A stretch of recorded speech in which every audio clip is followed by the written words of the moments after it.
Hello दोस्तों, स्वागत है आप सभी का आपके अपने यूट्यूब चैनल एजुकेटेड भारत में। दोस्तों, आज इस वीडियो में हम इंडियन पॉलिटी का मोस्ट इम्पॉर्टेंट टॉपिक देखेंगे जो है भारतीय संविधान के अनुच्छेद।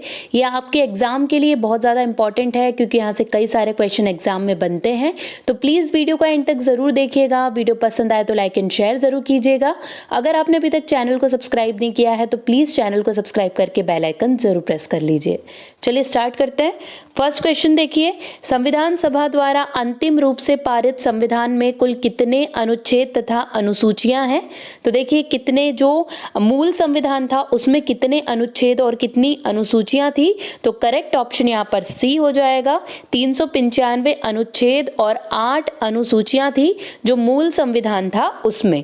देखिए संविधान में 395 अनुच्छेदों को 22 भागों और 8 अनुसूचियों में विभाजित किया गया था। भारतीय संविधान में मूल रूप से 8 अनुसूचियां थी। अलग अलग संशोधनों द्वारा 4 और अनुसूचियों को जोड़ दिया गया है। अब कुल मिलाकर अनुसूचियों की संख्या 12 हो गई है। भारत के संविधान का निम्न में से कौन सा अनुच्छेद अस्पृश्यता का उन्मूलन करता है तथा किसी भी रूप में इसके आचरण का निषेध करता है? तो देखिए करेक्ट ऑप्शन यहाँ पर इसका सी हो जाएगा। अनुच्छेद 17 ये अस्पृश्यता का उन्मूलन से संबंधित है। देखिए भारतीय संविधान का अनुच्छेद 17 अस्पृश्यता की प्रथा को समाप्त करता है। अस्पृश्यता को समाप्त कर दिया गया है और किसी भी रूप में इसका अभ्यास निषिद्ध है। अस्पृश्यता से उत्पन्न किसी भी विकलांगता का प्रवर्तन कानून के अनुसार दंडनीय अपराध माना जाएगा। भारतीय संविधान का कौन सा अनुच्छेद राष्ट्रपति के पद के लिए पुनः निर्वाचन की योग्यताएं निर्धारित करता है? तो देखिए कौन सा अनुच्छेद है वो। करेक्ट ऑप्शन यहाँ पर इसका डी हो जाएगा। अनुच्छेद 57 जो भारत के राष्ट्रपति के पद के लिए पुनः निर्वाचन की योग्यताएं निर्धारित करता है। देखिए भारतीय संविधान के अनुच्छेद 57 के मुताबिक राष्ट्रपति के पद पर रह चुका कोई व्यक्ति संविधान के अन्य प्रावधानों के तहत अगले 5 सालों तक राष्ट्रपति पद के लिए फिर से चुनाव लड़ सकता है। भारतीय संविधान के किस अनुच्छेद में प्रेस की स्वतंत्रता दी गई है? तो देखिए कौन से आर्टिकल में प्रेस की स्वतंत्रता के बारे में बताया गया है। तो देखिए डी करेक्ट हो जाएगा। अनुच्छेद 19(1) में प्रेस की स्वतंत्रता के बारे में बताया गया है। देखिए भारत में प्रेस के अधिकार संविधान के अनुच्छेद 19(1)(a) के तहत भाषण और अभिव्यक्ति की स्वतंत्रता से उत्पन्न होते हैं।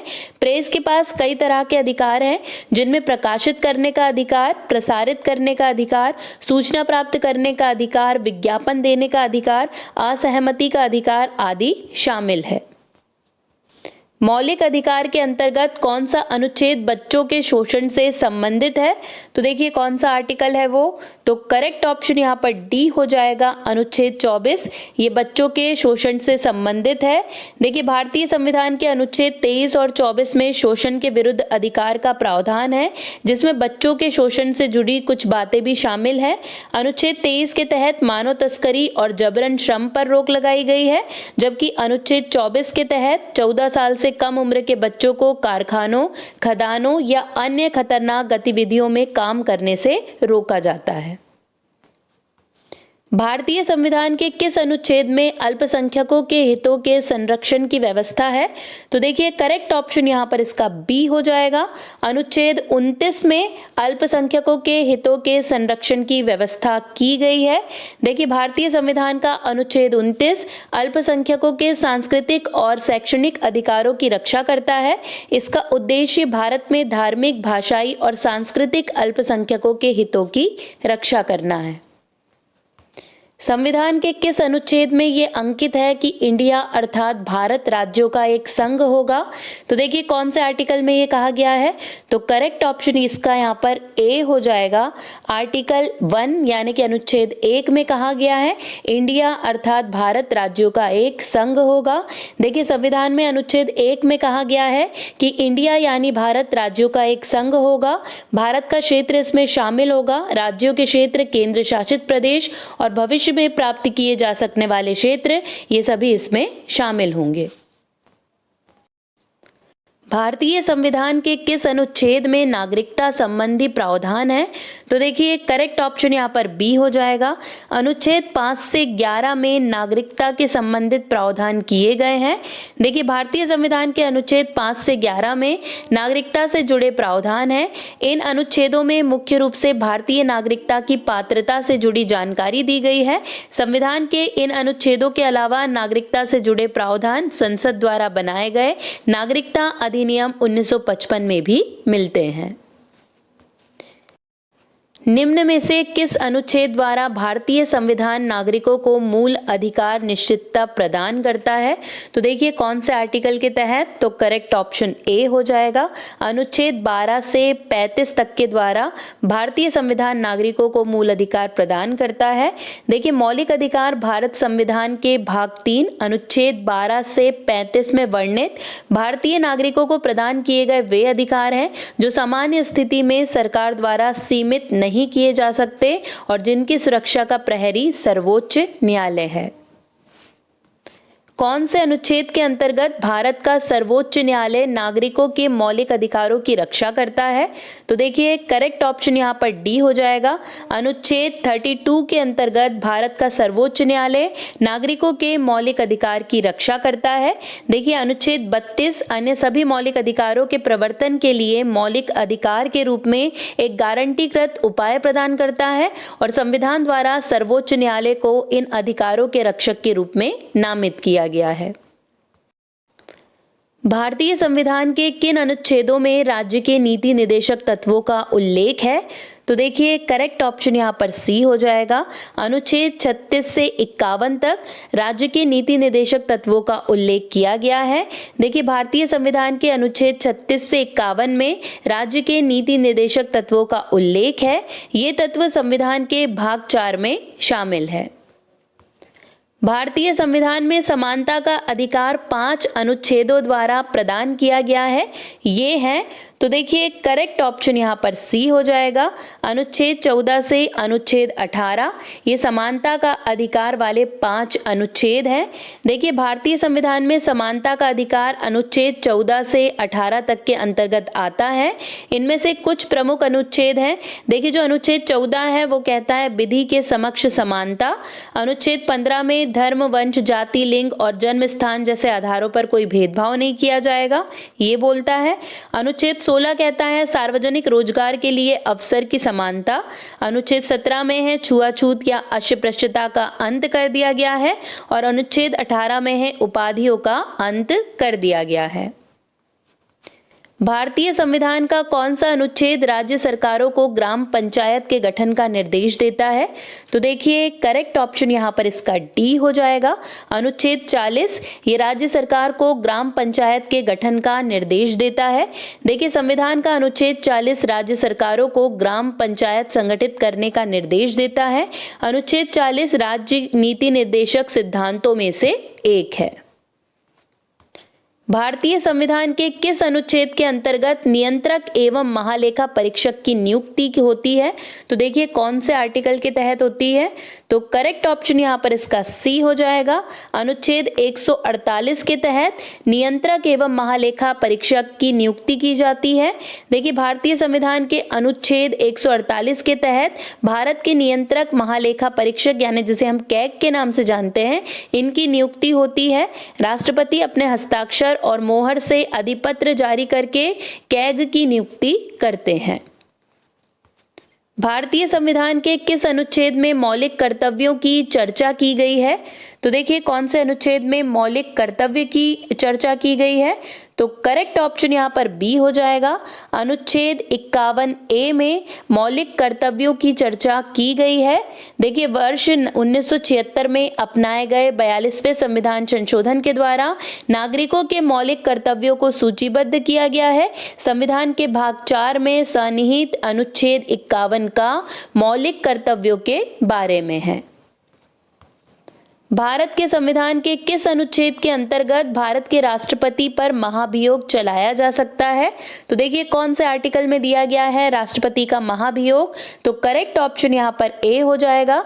अनुच्छेद 61 के अंतर्गत भारत के राष्ट्रपति पर महाभियोग चलाया जा सकता है। देखिए भारत के संविधान के अनुच्छेद 61 के तहत राष्ट्रपति पर महाभियोग चलाया जा सकता है। महाभियोग की प्रक्रिया संसद के किसी भी सदन में शुरू की जा सकती है।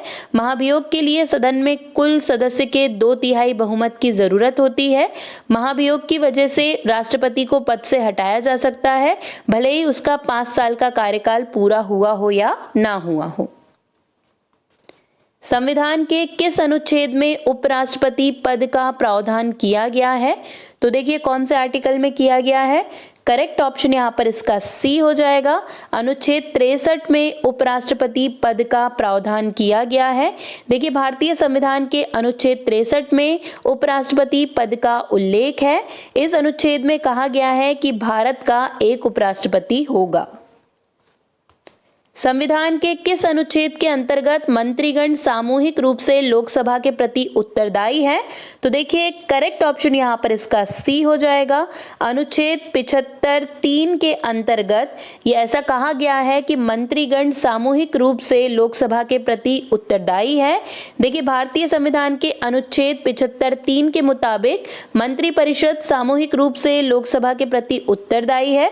इसका मतलब है कि मंत्रिपरिषद लोकसभा के सामने एक इकाई के तौर पर सरकार के हर काम के लिए जिम्मेदार है। भारत के महान्यायवादी की नियुक्ति से संबंधित अनुच्छेद कौन सा है? तो देखिए करेक्ट ऑप्शन यहाँ पर इसका सी हो जाएगा। अनुच्छेद 76 यानी कि अनुच्छेद 76 ये महान्यायवादी से संबंधित है। देखिए भारत के महान्यायवादी की नियुक्ति से जुड़ा अनुच्छेद भारतीय संविधान का अनुच्छेद 76 है। इस अनुच्छेद के तहत भारत के राष्ट्रपति केंद्रीय मंत्रिमंडल की सलाह पर महान्यायवादी की नियुक्ति करते हैं। महान्यायवादी भारत सरकार के मुख्य कानूनी सलाहकार होते हैं और राष्ट्रपति की इच्छा तक ये अपने पद पर बने रहते हैं। राष्ट्रपति संविधान के किस अनुच्छेद के अंतर्गत लोकसभा को भंग कर सकता है? तो देखिए करेक्ट ऑप्शन यहाँ पर इसका ए हो जाएगा। अनुच्छेद 85 के अंतर्गत लोकसभा को भंग कर सकता है राष्ट्रपति। देखिए भारत के संविधान के अनुच्छेद 85(2)(b) के तहत राष्ट्रपति के पास लोकसभा को भंग करने का अधिकार है। लोकसभा का कार्यकाल 5 साल का होता है, लेकिन राष्ट्रपति कुछ स्थितियों में इसे इससे पहले भी भंग कर सकते हैं। संविधान के किस अनुच्छेद द्वारा संसद की संयुक्त बैठक का प्रावधान किया गया है? देखिए बहुत पूछा जाता है ये क्वेश्चन, संयुक्त बैठक कौन से आर्टिकल में दी गई है? तो करेक्ट ऑप्शन यहाँ पर इसका बी हो जाएगा। अनुच्छेद 108 में संयुक्त बैठक का प्रावधान किया गया है। देखिए संसद की संयुक्त बैठक भारत के राष्ट्रपति द्वारा बुलाई जाती है। इसकी अध्यक्षता लोकसभा के अध्यक्ष या उनकी अनुपस्थिति में लोकसभा के उपाध्यक्ष या उनकी अनुपस्थिति में राज्यसभा के उपसभापति के द्वारा की जाती है। संविधान के किस अनुच्छेद में धन विधेयक की परिभाषा दी गई है? तो देखिए कौन से आर्टिकल में दी गई है। तो यहाँ पर करेक्ट ऑप्शन सी हो जाएगा। अनुच्छेद 110 में धन विधेयक की परिभाषा दी गई है। भारतीय संविधान के अनुच्छेद 110 में धन विधेयक की परिभाषा दी गई है। धन विधेयक कराधान, सार्वजनिक व्यय जैसे वित्तीय मामलों से जुड़ा होता है। भारतीय संविधान का कौन सा अनुच्छेद भारत के संचित कोष से संबंधित है? तो देखिए करेक्ट ऑप्शन यहाँ पर इसका ए हो जाएगा। अनुच्छेद 266(1) ये संचित निधि से संबंधित है। देखिए भारतीय संविधान के अनुच्छेद 266(1) के तहत भारत की संचित निधि की स्थापना की गई है।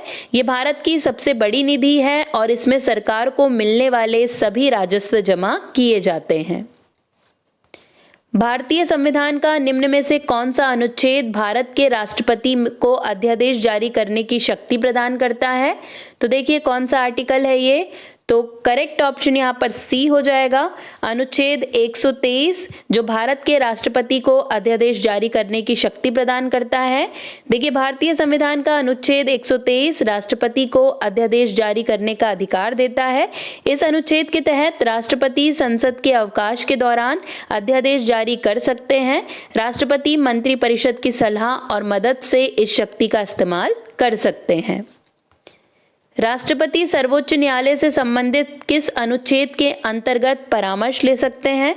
तो देखिए यहाँ पर करेक्ट ऑप्शन इसका डी हो जाएगा। अनुच्छेद 143 के अंतर्गत परामर्श ले सकते हैं राष्ट्रपति सर्वोच्च न्यायालय से। देखिए भारतीय संविधान के अनुच्छेद 143 के तहत राष्ट्रपति सर्वोच्च न्यायालय से परामर्श ले सकते हैं। इस अनुच्छेद के मुताबिक राष्ट्रपति सार्वजनिक महत्व के मामलों या संविधान के मुताबिक काम करने वाले कुछ कानूनों पर सर्वोच्च न्यायालय से सलाह ले सकते हैं। संविधान के किस अनुच्छेद के अंतर्गत अधीनस्थ न्यायालय या जिला न्यायालय का प्रावधान किया गया है?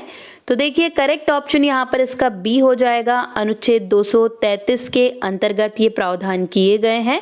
देखिए भारतीय संविधान के अनुच्छेद 233 से 237 में अधीनस्थ न्यायालयों से जुड़े प्रावधान हैं। अनुच्छेद 233 के मुताबिक किसी भी राज्य में जिला न्यायाधीश की नियुक्ति, पदस्थापना और पदोन्नति उस राज्य के राज्यपाल द्वारा की जाती है। इसके लिए राज्यपाल उस राज्य के उच्च न्यायालय से परामर्श लेता है। किस अनुच्छेद के तहत अपशिष्ट शक्तियां केंद्र के पास है? तो देखिए कौन से अनुच्छेद के तहत है ये? तो करेक्ट ऑप्शन डी हो जाएगा। अनुच्छेद 248 के तहत है। देखिए भारतीय संविधान के अनुच्छेद 248 के तहत केंद्र सरकार को विधान बनाने की अवशिष्ट शक्तियां प्रदान की गई है। इस अनुच्छेद के मुताबिक संसद को उन सभी विषयों पर कानून बनाने का अधिकार है जिनका उल्लेख राज्य और समवर्ती सूची में नहीं है।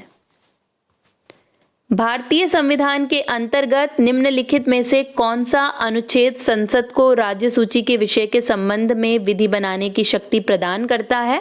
तो देखिए कौन सा आर्टिकल है वो? तो करेक्ट ऑप्शन यहाँ पर डी हो जाएगा। अनुच्छेद 249 जिसके तहत ये शक्ति प्रदान की गई है। देखिए भारतीय संविधान का अनुच्छेद 249 संसद को राज्य सूची के विषयों पर कानून बनाने का अधिकार देता है। राज्यसभा में के उपस्थित और मतदान करने वाले सदस्यों के बहुमत से प्रस्ताव पारित होने के बाद ही संसद ऐसा कर सकती है। संविधान के किस अनुच्छेद के अंतर्गत केंद्र सरकार राज्य सरकारों को निर्देश दे सकती है? तो देखिए कौन से अनुच्छेद के तहत ये हो सकता है? तो करेक्ट ऑप्शन ए हो जाएगा। अनुच्छेद 256 के तहत केंद्र सरकार राज्य सरकारों को निर्देश दे सकती है। अंतर्राज्यीय परिषद के गठन का प्रावधान संविधान के किस अनुच्छेद के अंतर्गत किया गया है? तो देखिए करेक्ट ऑप्शन यहाँ पर सी हो जाएगा। अनुच्छेद 263 के अंतर्गत अंतर्राज्यीय परिषद के गठन का प्रावधान किया गया है। देखिए भारतीय संविधान के अनुच्छेद 263 के तहत अंतर्राज्यीय परिषद के गठन का प्रावधान है। इस अनुच्छेद के मुताबिक राष्ट्रपति को लगता है कि परिषद के गठन से सार्वजनिक हितों की पूर्ति होगी तो वह अंतर्राज्यीय परिषद का गठन कर सकते हैं। भारतीय संविधान के किस अनुच्छेद के अंतर्गत वित्त आयोग के गठन का प्रावधान है? तो देखिए किसके अंतर्गत किया गया है ये? तो करेक्ट ऑप्शन यहाँ पर बी हो जाएगा। अनुच्छेद 280 के तहत वित्त आयोग के गठन का प्रावधान किया गया है। भारतीय संविधान के अनुच्छेद 280 के तहत वित्त आयोग के गठन का प्रावधान किया गया है। वित्त आयोग भारत के राष्ट्रपति द्वारा गठित एक संवैधानिक निकाय है। संपत्ति का अधिकार संवैधानिक अधिकार है ये बताया गया है। तो देखिए कौन से अनुच्छेद में ये बताया गया है? तो करेक्ट ऑप्शन यहाँ पर डी हो जाएगा। अनुच्छेद 300 का में बताया गया है कि संपत्ति का अधिकार संवैधानिक अधिकार है। देखिए भारत के संविधान के अनुच्छेद 300 ए में संपत्ति के अधिकार का जिक्र है। यह एक संवैधानिक अधिकार है। इस अनुच्छेद के मुताबिक किसी व्यक्ति को कानून के अधिकार के बिना उसकी संपत्ति से वंचित नहीं किया जा सकता। भारतीय संविधान के किस अनुच्छेद में नई अखिल भारतीय सेवा की स्थापना का प्रावधान है? तो देखिए कौन से अनुच्छेद में किया गया है ये? तो करेक्ट ऑप्शन बी हो जाएगा। अनुच्छेद 312 में नई अखिल भारतीय सेवा की स्थापना का प्रावधान किया गया है। भारतीय संविधान के अनुच्छेद 312 के तहत संसद को नई अखिल भारतीय सेवा बनाने का अधिकार है। इसके लिए राज्यसभा को प्रस्ताव पारित करना होता है और ये घोषित करना होता है कि राष्ट्रहित में इसकी जरूरत है। संविधान के किस अनुच्छेद द्वारा संघ और राज्यों के लिए लोक सेवा आयोग का प्रावधान किया गया है? तो देखिए कौन से अनुच्छेद के तहत किया गया है, तो करेक्ट ऑप्शन यहाँ पर डी हो जाएगा। अनुच्छेद 315 के तहत ये प्रावधान किया गया है। देखिए भारतीय संविधान के अनुच्छेद 315 में संघ और राज्यों के लिए लोक सेवा आयोग का प्रावधान है। इस अनुच्छेद के मुताबिक संघ के लिए एक लोक सेवा आयोग और हर राज्य के लिए एक लोक सेवा आयोग होता है। संघ लोक सेवा आयोग के कार्यों का उल्लेख किस अनुच्छेद के अंतर्गत है? देखिए बहुत बार ये क्वेश्चन पूछ लिया जाता है। करेक्ट ऑप्शन यहाँ पर ए हो जाएगा। अनुच्छेद 320 के अंतर्गत संघ लोक सेवा आयोग या यूनियन पब्लिक सर्विस कमीशन के कार्यों का उल्लेख किया गया है। देखिए संविधान के भाग 14 के अंतर्गत अनुच्छेद 315 से 323 में एक संघीय लोक सेवा आयोग और राज्यों के लिए राज्य लोक सेवा आयोग के गठन का प्रावधान है। अनुच्छेद 320 लोक सेवा आयोगों के कार्यों से संबंधित है। भारतीय संविधान के किस अनुच्छेद में निर्वाचन आयोग के लिए प्रावधान है? तो देखिए कौन से अनुच्छेद में है, तो करेक्ट ऑप्शन यहाँ पर सी हो जाएगा। अनुच्छेद 324 में निर्वाचन आयोग के लिए प्रावधान किया गया है। भारतीय संविधान में अनुच्छेद 324 चुनाव आयोग को सभी संसदों, प्रत्येक राज्य के विधानमंडलों के चुनाव और संविधान के तहत आयोजित राष्ट्रपति और उपराष्ट्रपति के पदों के लिए चुनाव करने की शक्ति प्रदान करता है। अनुसूचित जातियों और अनुसूचित जनजातियों के लिए एक राष्ट्रीय आयोग गठित करने का प्रावधान संविधान के किस अनुच्छेद के अंतर्गत किया गया है? तो देखिए कौन से अनुच्छेद के अंतर्गत किया गया, तो करेक्ट ऑप्शन ए हो जाएगा। अनुच्छेद 338 और अनुच्छेद 338 ए के तहत ये प्रावधान किया गया है। देखिए अनुच्छेद 338 भारत के संविधान में अनुसूचित जाति के लिए राष्ट्रीय आयोग से संबंधित है, जबकि अनुच्छेद 338 ए ये भारत के संविधान में राष्ट्रीय अनुसूचित जनजाति आयोग से संबंधित प्रावधान करता है। SC ST के लिए राष्ट्रीय आयोग 1990 के 65वें संवैधानिक संशोधन अधिनियम को अपनाने के बाद अस्तित्व में आया था। संविधान के किस अनुच्छेद के अंतर्गत हिंदी को राजभाषा का दर्जा प्रदान किया गया है? तो देखिए कौन से आर्टिकल के तहत, तो करेक्ट ऑप्शन यहाँ पर ए हो जाएगा। अनुच्छेद 343(1) के तहत हिंदी को राजभाषा का दर्जा प्रदान किया गया है। देखिए भारतीय संविधान के अनुच्छेद 343(1) के तहत हिंदी को देवनागरी लिपि में देश की राजभाषा का दर्जा मिला है। संविधान के भाग 17 में अनुच्छेद 343 से 351 तक राजभाषा से जुड़े प्रावधान किए गए हैं। भारत में बाहरी आक्रमण तथा सशस्त्र विद्रोह के कारण भारत के राष्ट्रपति द्वारा राष्ट्रीय आपातकाल की घोषणा किसके अंतर्गत की गई है? तो देखिए कौन से आर्टिकल के तहत आती है ये, तो करेक्ट ऑप्शन ए हो जाएगा। आर्टिकल 352। देखिए जब भारत या उसके किसी भाग की सुरक्षा युद्ध, बाह्य आक्रमण या सशस्त्र विद्रोह के कारण खतरे में पड़ जाती है तो राष्ट्रपति अनुच्छेद 352 के अंतर्गत राष्ट्रीय आपातकाल की घोषणा कर सकता है। संविधान के किस अनुच्छेद के तहत राज्यों में संवैधानिक तंत्र के विफल होने पर राष्ट्रपति शासन लागू किया जाता है? तो देखिए यहाँ पर करेक्ट ऑप्शन इसका ए हो जाएगा। अनुच्छेद 356 के तहत राष्ट्रपति शासन लागू किया जाता है। देखिए भारतीय संविधान के अनुच्छेद 356 के तहत किसी राज्य में संवैधानिक तंत्र विफल होने पर राष्ट्रपति शासन लगाया जा सकता है। इसे राज्य आपातकाल भी कहा जाता है। संविधान के किस अनुच्छेद के आधार पर वित्तीय आपात की उद्घोषणा राष्ट्रपति करता है? तो देखिए कौन से आर्टिकल के आधार पर, तो करेक्ट ऑप्शन सी हो जाएगा। अनुच्छेद 360 के अंतर्गत वित्तीय आपात की उद्घोषणा राष्ट्रपति द्वारा की जाती है। देखिए भारतीय संविधान के अनुच्छेद 360 के तहत राष्ट्रपति को वित्तीय आपातकाल की घोषणा करने का अधिकार है। राष्ट्रपति वित्तीय आपातकाल की घोषणा तब कर सकते हैं जब उन्हें लगे कि भारत या उसके किसी हिस्से की वित्तीय स्थिरता या साख को खतरा है। संविधान में मंत्रिमंडल शब्द का एक बार प्रयोग हुआ है और ये किस आर्टिकल में हुआ है? तो देखिए करेक्ट ऑप्शन ए हो जाएगा। अनुच्छेद 352 में इसका प्रयोग किया गया है।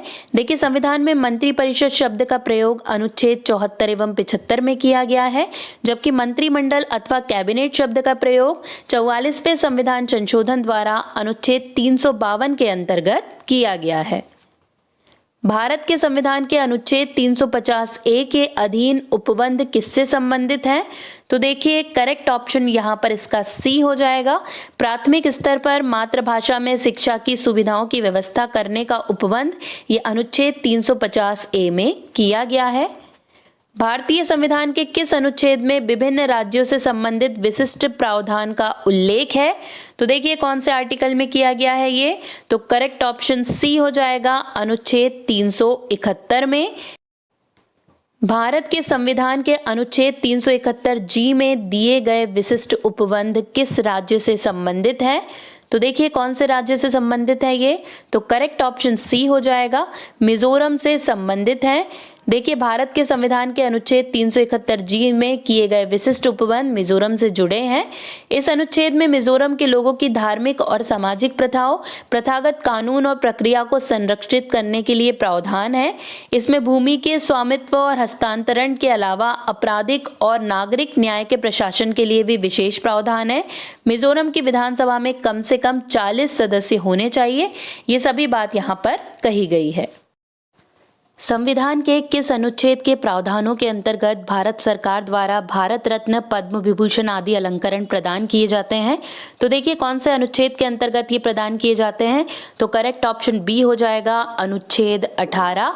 देखिए भारत सरकार द्वारा भारत रत्न, पद्म विभूषण जैसे अलंकरण प्रदान करने से जुड़े प्रावधान भारतीय संविधान के अनुच्छेद 18 के तहत ही आते हैं। दरअसल भारतीय संविधान के अनुच्छेद 18 में उपाधियों पर रोक लगाई गई है। इस अनुच्छेद के मुताबिक राज्य सिर्फ सैन्य और शैक्षणिक सम्मान के लिए ही किसी को उपाधि दे सकता है। भारत का कोई भी नागरिक किसी विदेशी देश से भी कोई उपाधि नहीं ले सकता। भारत के प्रत्येक नागरिक का कर्तव्य होगा प्राकृतिक पर्यावरण का संरक्षण एवं सुधार। ये कथन भारतीय संविधान के किस अनुच्छेद से संदर्भित है? तो देखिए करेक्ट ऑप्शन यहाँ पर बी हो जाएगा, अनुच्छेद 51 ए से संदर्भित है ये। देखिए संविधान के अनुच्छेद 51 ए में प्रत्येक नागरिक पर एक मौलिक कर्तव्य के रूप में वनों, झीलों, नदियों और वन्य जीव सहित कई प्राकृतिक पर्यावरण की रक्षा और सुधार करने तथा जीवित प्राणियों के प्रति दया रखने का कर्तव्य लगाया गया है। किसी राज्य में विधान परिषद की स्थापना और समाप्ति का प्रावधान है? भारतीय संविधान के किस आर्टिकल में है ये? तो देखिए करेक्ट ऑप्शन यहाँ पर बी हो जाएगा, अनुच्छेद 169 में ये दिया गया है। देखिए भारतीय संविधान के अनुच्छेद 169 के तहत किसी राज्य में विधान परिषद की स्थापना और समाप्ति का प्रावधान है। इसके मुताबिक संसद किसी भी राज्य में विधान परिषद बना या समाप्त कर सकती है। इसके लिए राज्य की विधानसभा में विशेष बहुमत से प्रस्ताव पारित होना जरूरी है। किस अनुच्छेद में संसद को संविधान संशोधन का अधिकार दिया गया है? तो देखिए करेक्ट ऑप्शन यहाँ पर इसका बी हो जाएगा, अनुच्छेद 368 में संसद को संविधान संशोधन का अधिकार दिया गया है। संविधान के अनुच्छेद 368 के तहत संसद को संविधान में संशोधन का अधिकार है। संसद के किसी भी सदन में संविधान संशोधन विधेयक पेश करके संविधान में संशोधन की प्रक्रिया शुरू की जा सकती है। अब बारी है लास्ट क्वेश्चन की। संविधान के किस अनुच्छेद के अंतर्गत नागालैंड राज्य के संबंध में विशेष उपबंधों का प्रावधान किया गया है? तो देखिए करेक्ट ऑप्शन क्या हो जाएगा? तो बी ऑप्शन करेक्ट है, अनुच्छेद 371 का में नागालैंड राज्य से संबंधित विशेष उपबंध का प्रावधान किया गया है। देखिए भारतीय संविधान के अनुच्छेद 371 ए के तहत नागालैंड राज्य के लिए विशेष प्रावधान किए गए हैं। इन प्रावधान के बारे में देखिए, ये जो प्रावधान है इनका मकसद नागालैंड के आदिवासी हितों, धार्मिक और सामाजिक रीति रिवाजों और परंपराओं का ख्याल रखना है। संसद नागालैंड राज्य विधानसभा की सहमति के बिना नागा धर्म, सामाजिक प्रथाओं, प्रथागत कानून, भूमि अधिकार और नागरिक एवं आपराधिक न्याय से जुड़े मामले में कानून नहीं बना सकती। यहीं पर दोस्तों हमारे सारे क्वेश्चंस कंप्लीट हो गए। वीडियो आपको कैसा लगा आप कमेंट में फीडबैक जरूर दीजिए। अब आपको डेली वीडियोस मिलने वाले हैं दोस्तों, तो प्लीज चैनल के साथ जुड़े रहिए। आज के लिए बस इतना ही। अब आपसे मुलाकात होगी नेक्स्ट वीडियो में। तब तक के लिए पढ़ते रहिए, आगे बढ़ते रहिए। जय हिंद, जय भारत।